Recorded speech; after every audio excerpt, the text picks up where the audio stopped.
एहसान समझ के अगर उसने दिया होता तो मुंह पे मार के आता, लेकिन उसने एहसान नहीं जताया, इसी वजह से लेके आया।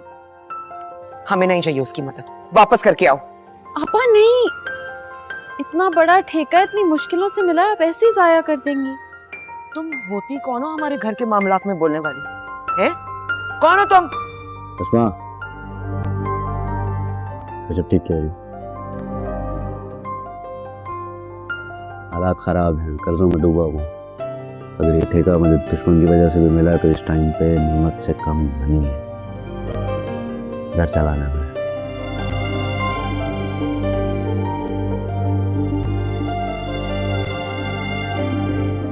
ऐसा करके वो सिर्फ अपनी जगह बना रहा है। जगह तो वो पहले ही बना चुका है आपा।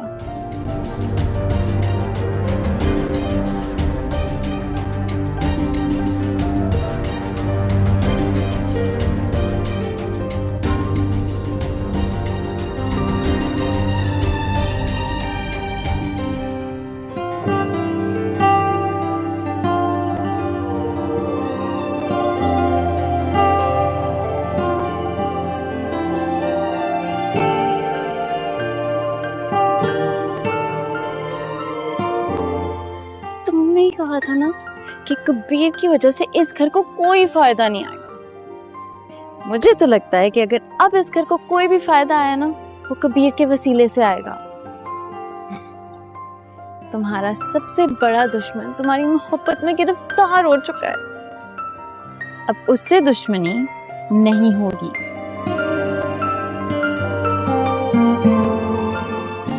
चलती हूँ।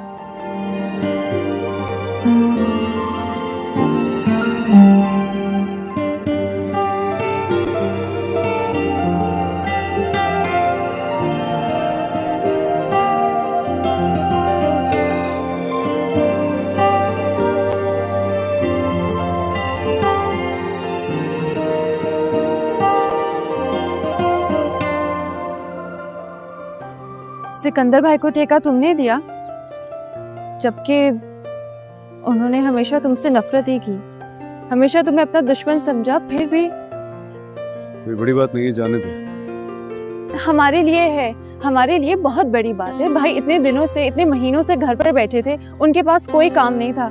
ये ठेका हमें मिलना ऐसे ही है जैसे कोई गनीमत हो। भाई बहुत खुश है। तुम्हारा भाई खुश हो ना हो, तुम्हारी बहन खुश हो ना हो, मुझे कोई फर्क नहीं पड़ता है। तुम खुश हो? हाँ। तो तुम्हारी इस खुशी के लिए मैं हजारों ठेके कुर्बान कर सकता हूँ।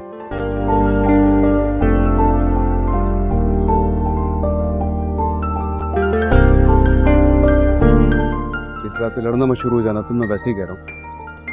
खबरदार, मैं ना तुम पे भरोसा करके आती हूँ। तुम ये मुझसे इधर उधर की बातें मत क्या करो, समझे? मैं रिया हूँ, तुम्हारी दुश्मन। तुम कबीर हो, मेरे दुश्मन। बस।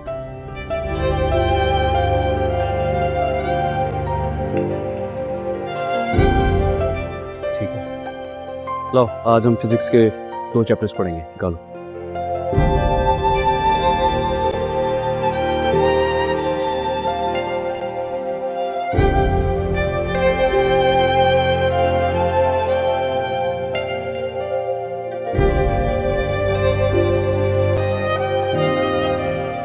फर्स्ट एड बॉक्स क्यों निकाल दिया? किसी को चोट लगी है क्या? तुम्हें? मुझे कहाँ चोट लगी? तुम्हारी मरहम पट्टी करने आई हूँ। खुद ही तो कहते हो कि जख्म अभी तक भरा नहीं, ताकि तुम्हें आइसक्रीम को देखकर फिर दर्द ना हो।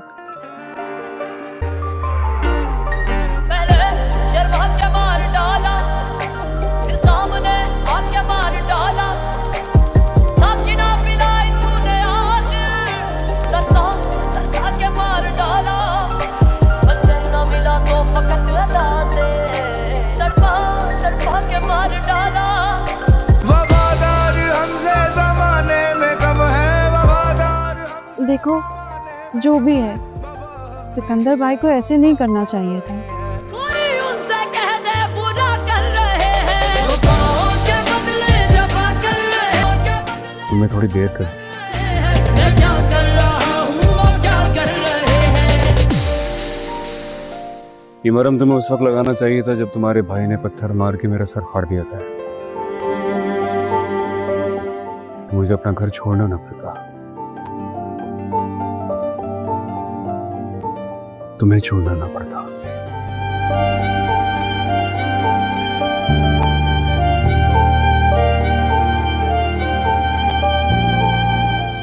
जानती हूँ थोड़ी देर हो गई, लेकिन तुम खुद ही तो कहते हो कि तुम्हारी चोट में अभी भी दर्द होता है और जख्म अभी भी ताजा है।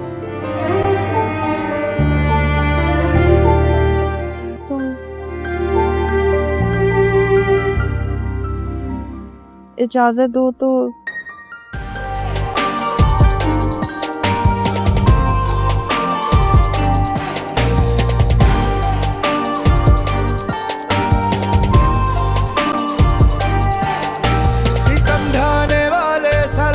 रहो तुम, सितम ढाने वाले सलामत रहो तुम, सितम ढाने वाले सलामत रहो तुम, सितम सहने वाले दुआ कर रहे हैं। मैं क्या कर रहा हूँ, वो क्या कर रहे हैं।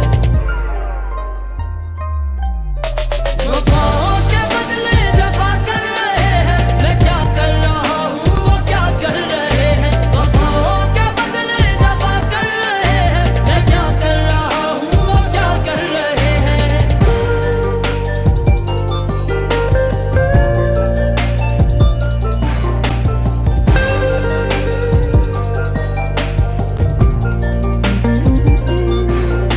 मोहब्बत खता है समझते हैं हम भी, मोहब्बत खता है समझते हैं हम भी, मोहब्बत खता है समझते सुनो, हम भी। खता बख्श दे हम। आज मेरी तरफ से सबको आइसक्रीम फ्री है। वो क्या कर रहे हैं। वफाओं के बदले तुम्हें खानी है? चलो पढ़ो, फिजिक्स निकालो। के बदले जफा कर रहे हैं। मैं क्या कर रहा हूँ, वो क्या कर रहे हैं।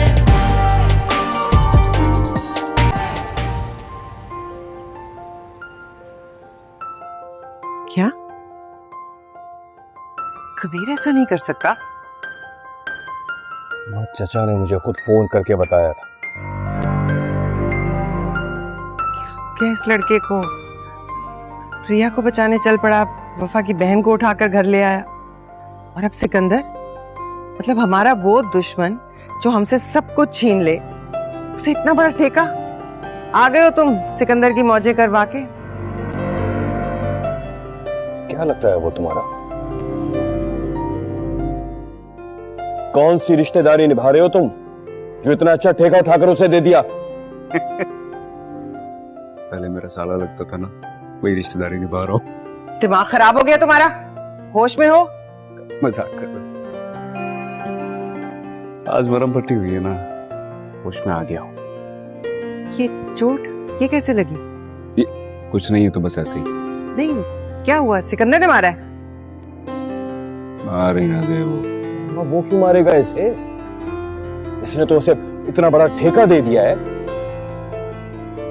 उसे तो उसके हाथ में चूमने चाहिए। हाँ, चूमने तो चाहिए थे, लेकिन उसने चूमे नहीं। बट अब मुझे परवाह भी नहीं है। मुझे परवाह है कबीर। 2-3 दिन के लिए मैं शहर से बाहर क्या गया, तुमने उसे इतना अच्छा बड़ा ठेका उठाकर दे दिया। दिमाग काम नहीं कर रहा क्या तुम्हारा? तुम्हें हो क्या गया है कबीर? आजकल मैं खुश ज्यादा हूँ शायद। इतना बड़ा ठेका मेरे दुश्मन को देकर तुम खुश हो? रिलैक्स भाई, क्या हो गया आप ऑलरेडी ऐसे 4 ठेकों पे काम कर रहे हैं, इसी वजह से इतना बिजी रहते हैं कि पूरे महीने घर से बाहर होते हैं। अब घर के पास का कोई ठेका ढूंढे ना, ताकि इन्वेस्टमेंट कम हो और प्रॉफिट ज्यादा। स्ट्रैटेजी भाई, स्ट्रैटेजी। आपको मुझ पे भरोसा नहीं है क्या? मुझे तुम पर भरोसा ना होता, सब कुछ तुम्हें यूं ना सौंप देता। एक बात मेरी कान खोलकर सुन लो कबीर, सिकंदर खान से कभी हाथ मिलाने की गलती भी मत करना, बहुत पछताओगे तुम। भाई पछतावा मुझे सिर्फ एक ही बात का है, उस गोली का।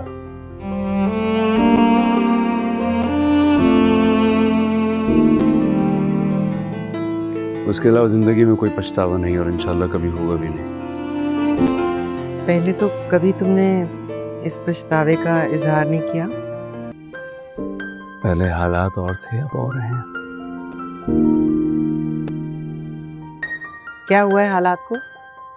ऐसे क्या बदले हैं हालात जिनका मुझे घर में बैठे हुए पता ही नहीं चला? बोलो, जवाब दो। ऐसा क्या बदल गया है कि तुमने सिकंदर पर इतनी बड़ी मेहरबानी कर दी? या फिर ये मेहरबानी रिया की वजह से है?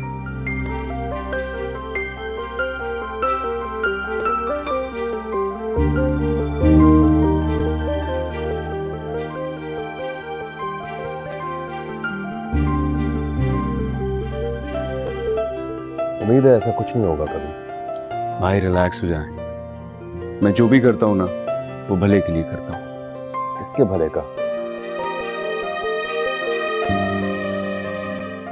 हमारे या सिकंदर खान के भले का? अपने भले का। अपने लिए मैं काफी हूं। पता नहीं क्या हो गया इस लड़के को, मेरी तो कुछ समझ में नहीं आ रहा। इसे समझाओ, चुप करके ना बैठे रहो।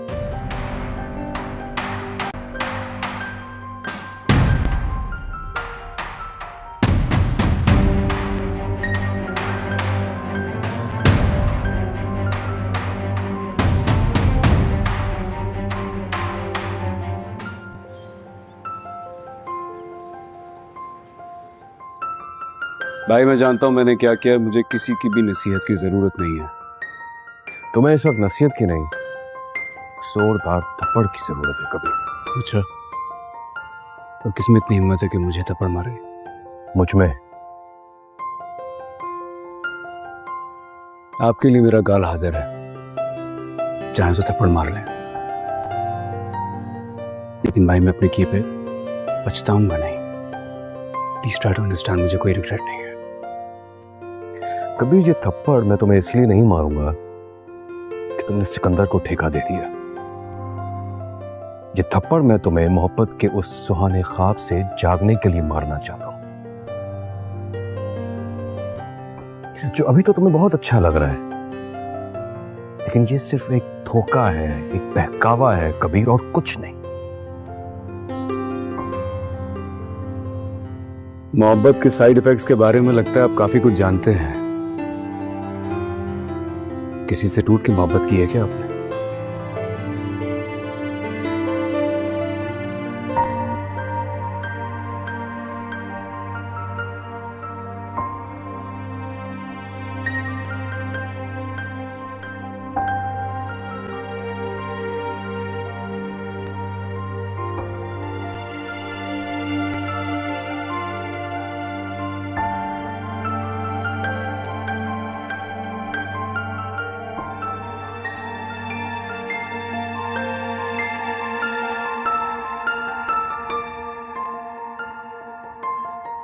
जो मोहब्बत के नाम पर बेवफाई मिली, प्यार के बदले नफरत मिली, धोखा दिया गया, मेरी इज्जत की धज्जियां उड़ाई गई। ये सब उसी ने मेरे साथ किया जिससे जिंदगी में पहली बार मैंने मोहब्बत की। अस्मा। जब मैंने उसका नाम लिया तो सब कुछ दिनों में तय हो गया। शादी हो गई, लेकिन अस्मा मेरी जिंदगी में अकेली नहीं आई थी। अपनी अधूरी मोहब्बत अपने दामन में छुपाकर एक दाग की तरह लाई थी।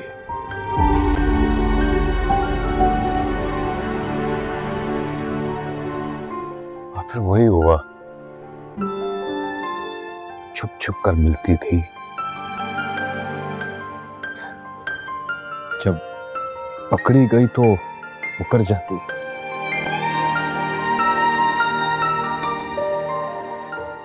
हर बार उसे मैंने माफ किया, नजरअंदाज किया, लेकिन कब तक?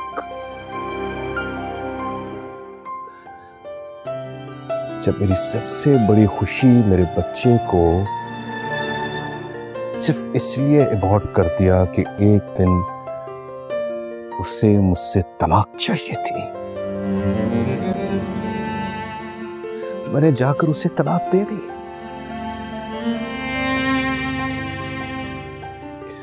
कौन गैरतमंद मर्द ये सब देखते हुए भी उस औरत को अपने साथ रखेगा जिसका दिल किसी और के लिए धड़कता हो? छोड़ना था मुझे, छोड़ना था, और फिर मैंने वही किया जो वो चाहती थी।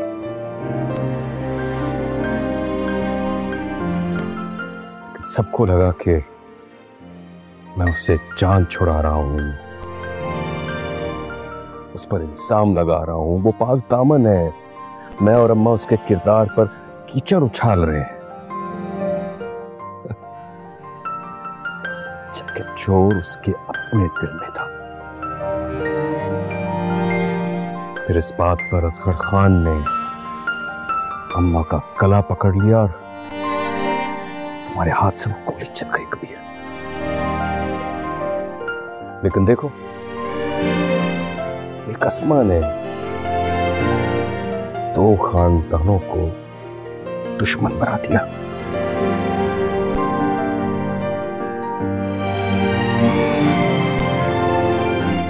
तुम क्या समझते हो कबीर? मैं नहीं जानता कि तुम्हारा दिल किसके लिए धड़क रहा है, किसकी तरफ बढ़ने को तड़प रहा है। रिया अस्मा की बहन है, वो भी अपनी बहन की तरह ही धोखा देगी, बेवफाई करेगी, पीठ पीछे खंजर घोंपेगी। अपने दिल को समझाओ, रोक लो उसे, अपने रास्ते अलग कर लो। माजी से सीखो कबीर, और अपने हाल में वो गलती मत दोहराओ।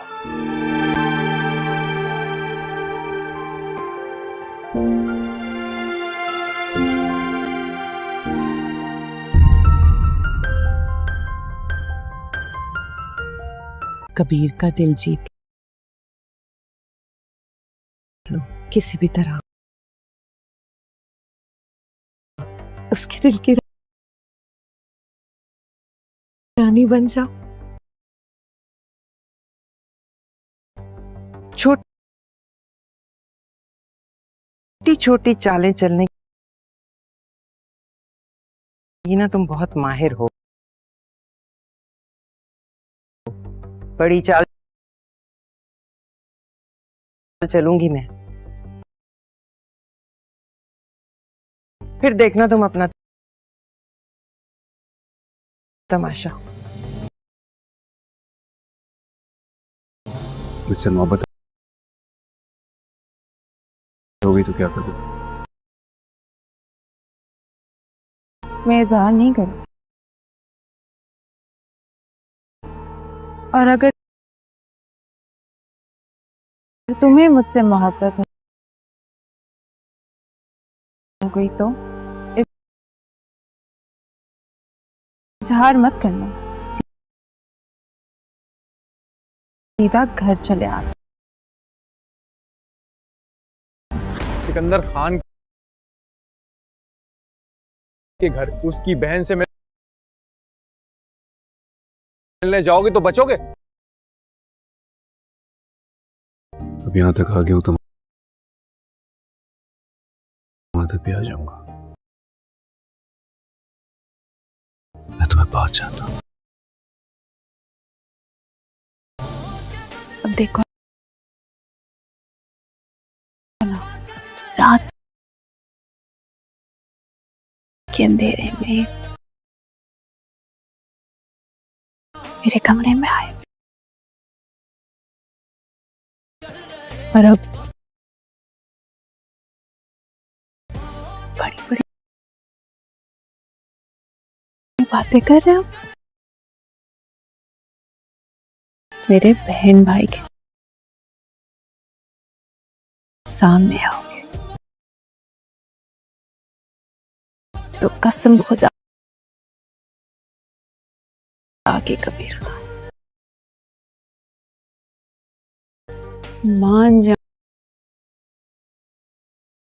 जाऊंगी कि तुम बहादुर खान कोई नहीं इस पूरी दुनिया। कौन आ रहा है सिकंदर? मेहमान। मैंने पूछा है कौन आ रहा है?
अस्सलाम वालेकुम फ्रेंड्स, आज की वीडियो में हम देखते हैं कि बाउंड्री कंडीशंस क्या होती हैं। किसी भी हीट फ्लो को अगर हमने देखना हो, किसी भी अगर चीज़ को हमने देखना हो तो उसके हम सबसे पहले इनिशियल कंडीशंस भी लेते हैं, बाउंड्री कंडीशंस भी लेते हैं। तो आज की वीडियो में हम इनिशियल कंडीशंस के बारे में भी पढ़ेंगे, बाउंड्री कंडीशंस के बारे में भी पढ़ेंगे कि हमारे पास बेसिकली ये चीज़ें होती क्या हैं। अच्छा, बाउंड्री कंडीशंस हमारे पास क्या होते हैं, यहाँ पे यू ले लिया 0 YT is equal to 0 and U A Y into T.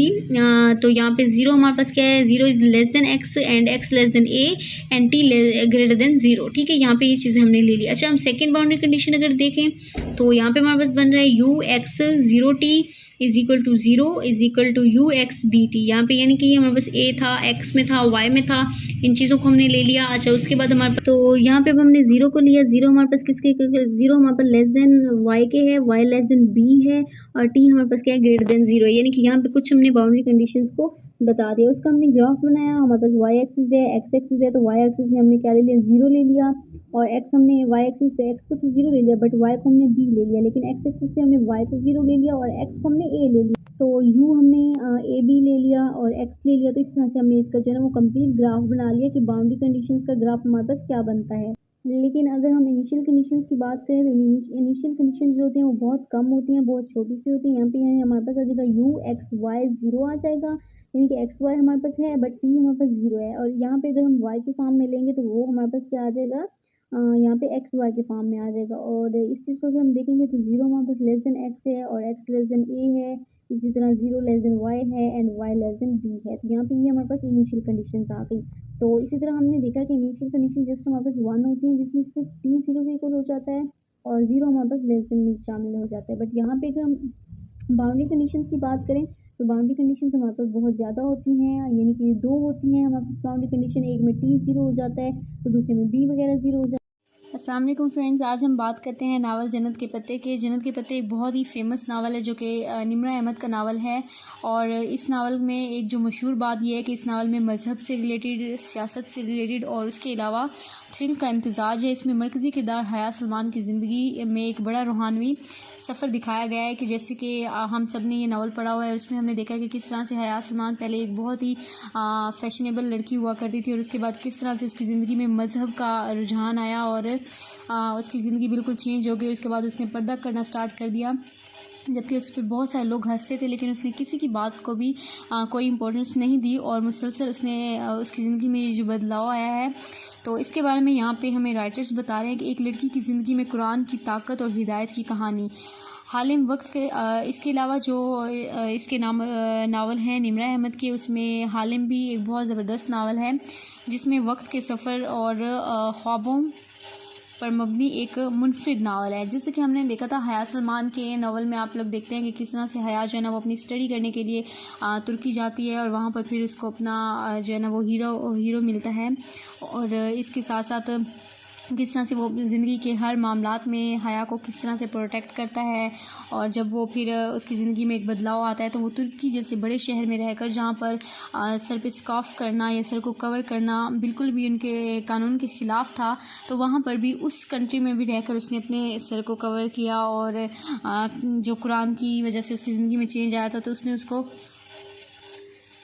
उस चेंज को अपनी ज़िंदगी से ख़त्म नहीं किया। तो इसी तरह अगर हम हालिम की बात करें तो हालिम बहुत ही खूबसूरत नावल है। इस नावल में भी किस तरह से जो है ना वो वक्त के सफ़र की बात होती है, किस तरह से तालिया जो है इस नावल का जो किरदार था और वो किस तरह से वक्त में पीछे वक्त में जाती है और वहाँ पर वो शहज़ादी ताशा के रूप में होती है। और इसमें फ़ातेह जो इस नावल का जो है ना मेन किरदार होता है, एक बहुत ही मुनफरिद कहानी है। और इसमें हम देखते हैं कि इसमें जिस नावल में जो एडम का जिक्र किया गया है वो बहुत ही खूबसूरत राइटर होता है और वो तालिया से बहुत ज़्यादा मोहब्बत करता होता है, लेकिन उसकी ज़िंदगी में जो है ना तालिया की ज़िंदगी में फ़ातेह आ जाता है और फिर उसके बाद जो एडम है वो उसका एक अच्छा दोस्त बनकर रहता है। लेकिन उसके बाद वो फिर अपनी फ्रेंडशिप भी ख़त्म कर देता है क्योंकि जिस लड़की से वो मोहब्बत करता था वो उसको किसी और का होते हुए नहीं देख सकता था।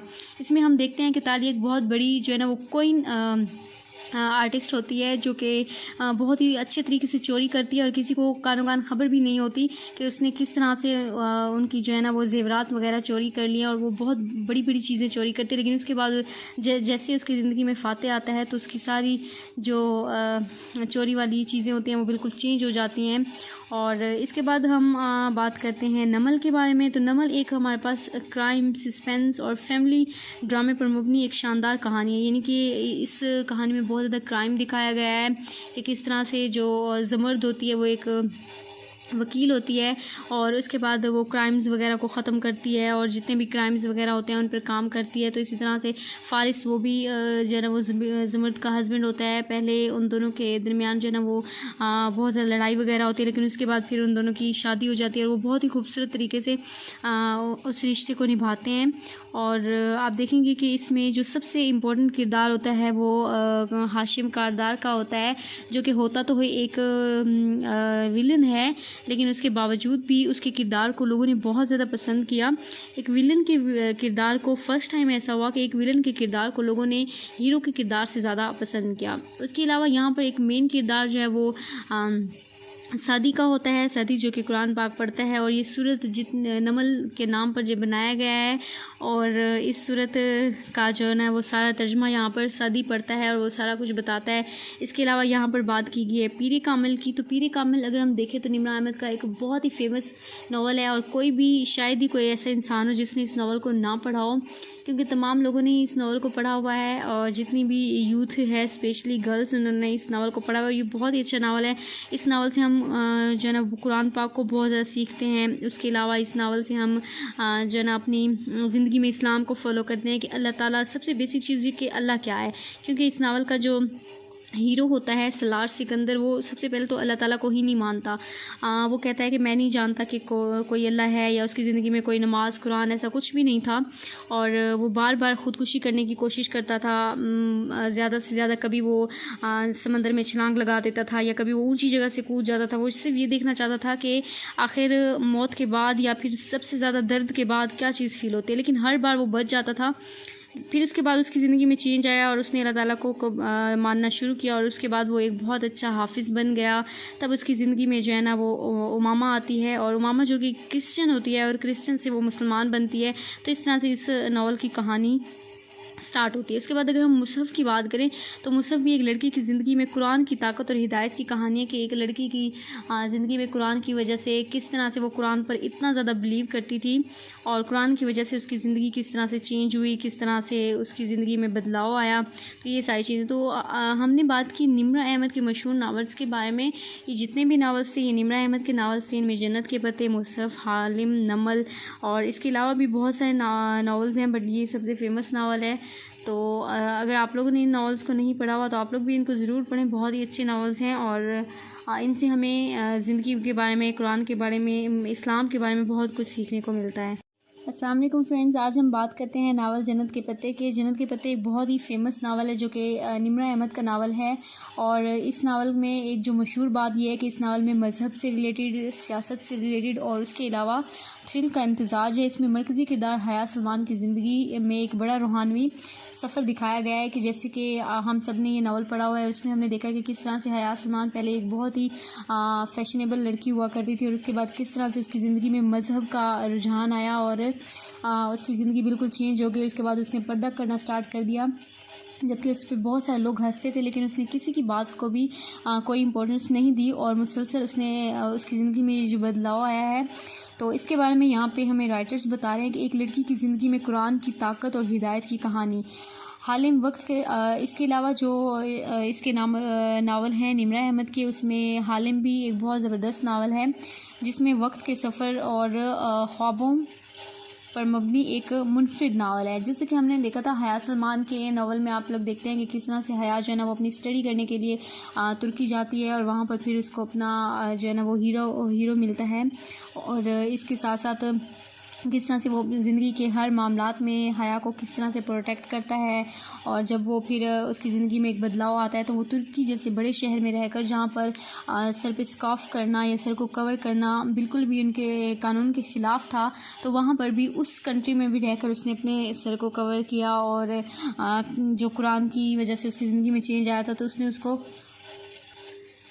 उस चेंज को अपनी ज़िंदगी से ख़त्म नहीं किया। तो इसी तरह अगर हम हालिम की बात करें तो हालिम भी एक बहुत ही ज़बरदस्त नावल था, निवृत्त नावल है। इस नावल में भी किस तरह से जो है ना वो वक्त के सफ़र की बात होती है, किस तरह से तालिया जो है इस नावल का जो किरदार था और वो किस तरह से वक्त में पीछे वक्त में जाती है और वहाँ पर वो शहज़ादी ताशा के रूप में होती है और इसमें फ़ातेह जो इस नावल का जो है ना मेन किरदार होता है। एक बहुत ही मुनफरिद कहानी है और इसमें हम देखते हैं कि इसमें जिस नावल में जो एडम का जिक्र किया गया है वो बहुत ही खूबसूरत राइटर होता है और वो तालिया से बहुत ज़्यादा मोहब्बत करता होता है, लेकिन उसकी ज़िंदगी में जो है ना तालिया की ज़िंदगी में फातेह आ जाता है और फिर उसके बाद जो एडम है वो उसका एक अच्छा दोस्त बनकर रहता है, लेकिन उसके बाद वो फिर अपनी फ्रेंडशिप भी ख़त्म कर देता है क्योंकि जिस लड़की से वो मोहब्बत करता था वो उसको किसी और का होते हुए नहीं देख सकता था। इसमें हम देखते हैं कि तालिया एक बहुत बड़ी जो है ना वो कोइन आर्टिस्ट होती है जो कि बहुत ही अच्छे तरीके से चोरी करती है और किसी को कानो कान खबर भी नहीं होती कि उसने किस तरह से उनकी जो है ना वो जेवरात वगैरह चोरी कर लिए और वो बहुत बड़ी बड़ी चीज़ें चोरी करती है, लेकिन उसके बाद जैसे उसकी ज़िंदगी में फातेह आता है तो उसकी सारी जो चोरी वाली चीज़ें होती हैं वो बिल्कुल चेंज हो जाती हैं।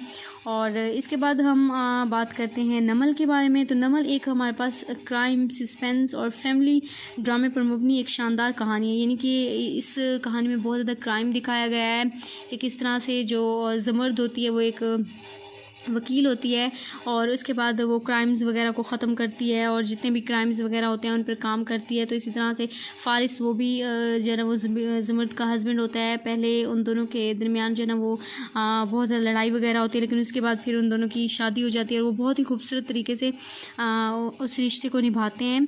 और आप देखेंगे कि इसमें जो सबसे इम्पोर्टेंट किरदार होता है वो हाशिम कारदार का होता है, जो कि होता तो एक विलन है, लेकिन उसके बावजूद भी उसके किरदार को लोगों ने बहुत ज़्यादा पसंद किया।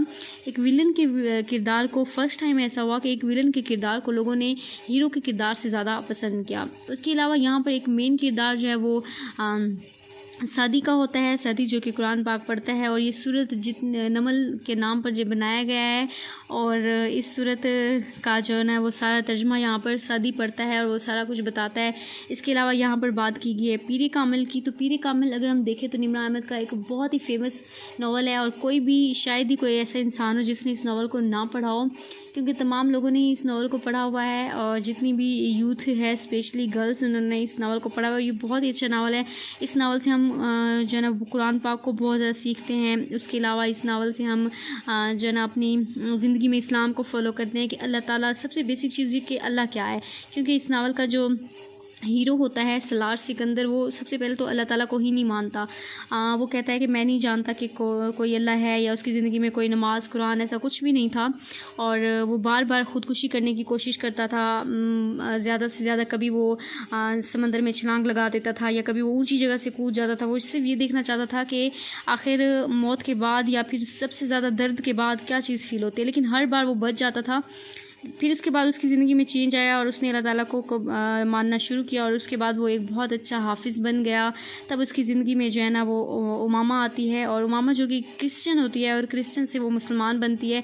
तो इस तरह से इस नावल की कहानी स्टार्ट होती है। उसके बाद अगर हम मुसहफ़ की बात करें तो मुसहफ़ भी एक लड़की की ज़िंदगी में कुरान की ताकत और हिदायत की कहानी है कि एक लड़की की ज़िंदगी में कुरान की वजह से किस तरह से वो कुरान पर इतना ज़्यादा बिलीव करती थी और कुरान की वजह से उसकी ज़िंदगी किस तरह से चेंज हुई, किस तरह से उसकी ज़िंदगी में बदलाव आया। तो ये सारी चीज़ें तो हमने बात की निम्रा अहमद के मशहूर नावल्स के बारे में। ये जितने भी नावल्स थे ये निम्रा अहमद के नावल्स थे। इनमें जन्नत के पत्ते, मुसहफ़, हालिम, नमल और इसके अलावा भी बहुत सारे नावल्स हैं, बट ये सबसे फेमस नावल है। तो अगर आप लोगों ने इन नावल्स को नहीं पढ़ा हुआ तो आप लोग भी इनको ज़रूर पढ़ें। बहुत ही अच्छे नावल्स हैं और इनसे हमें ज़िंदगी के बारे में, कुरान के बारे में, इस्लाम के बारे में बहुत कुछ सीखने को मिलता है।